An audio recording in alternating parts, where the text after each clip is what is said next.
Nagkayayaan kami ng aking friend, mag-morning walk daw kami. Sakto naman wala kaming ulam at nakita ko nga maraming native na manok doon, masarap ipang tinola.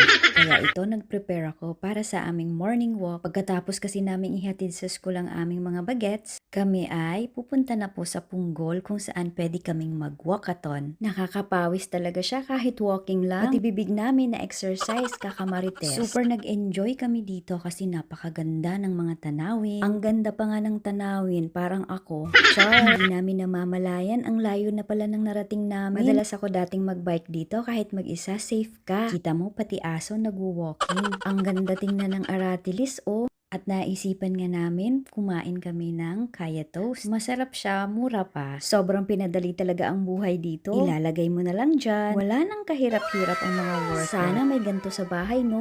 Hanggang dito na lang mga kaibigan. Salamat po sa panonood.